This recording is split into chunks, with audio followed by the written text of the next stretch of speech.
एक गांव में एक स्त्री रहा करती थी। वह स्वभाव में बहुत गुस्से वाली थी। गुस्सा उसकी नाक पर बैठा रहता था। छोटी छोटे बातों पर वह तुनक जाती और लोगों को भला बुरा कहती थी। आस पास के पड़ोस में रहने वाले लोग उससे बहुत परेशान थे और उससे बात करने से घबराते थे। घर कैसा अछूता रहता। उसका गुस्सा घर पर कलह का कारण बन चुका था। उस स्त्री को एहसास था कि गुस्सा उसके लिए परेशानी का सबब बनता है। अक्सर गुस्सा उतरने के बाद वह पछतावे की आग में जला करती थी, लेकिन गुस्सा नियंत्रण के बाहर होने के कारण कुएं को लाचार पाती। एक दिन गांव में एक महात्मा पधारे।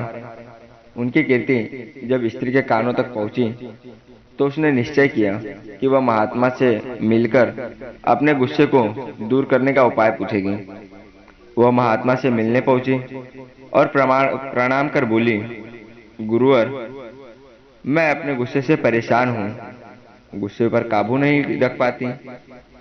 गुस्से में अक्सर लोगों को भला बुरा कह जाती हूँ और बाद में बहुत पछताती हूँ। मेरे गुस्से के कारण सब मुझे नजरअंदाज करने लगे हैं।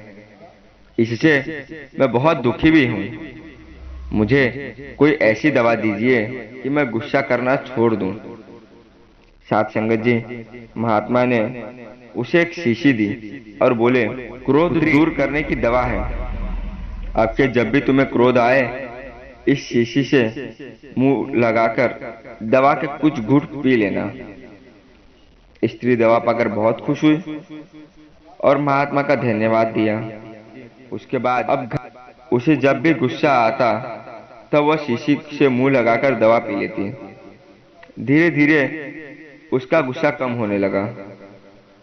7 दिन बाद जब शीशी की दवा खत्म हो गई तो वह फिर महात्मा के पास पहुंची और बोली, गुरुवर, आपने मुझे जो दवा दी थी वो काफी गजब की थी।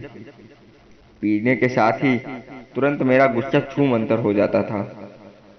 अब वह दवा खत्म हो गई है। कृपा कर मुझे उस दवा की एक शीशी और दे दी। पुत्री, तुम्हें जानकर आश्चर्य होगा कि उस शीशी में कोई दवा थी ही नहीं। उसमें केवल सादा पानी भरा हुआ था। क्रोध आने पर जब भी तुम उस शीशी से पानी पीती थी तो शीशी मुंह से होने के कारण तुम कुछ बोल नहीं पाती थी। और क्रोध दूर करने का उपाय बस अपना मुंह बंद कर लेना है। अब से यही किया करो।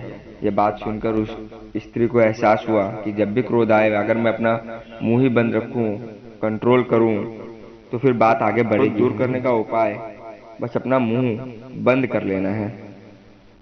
बस एकमात्र यही रास्ता है जिससे तुम अपने क्रोध पर काबू भी कर सकते हो और जीवन के पहलू को समझ भी सकते हो।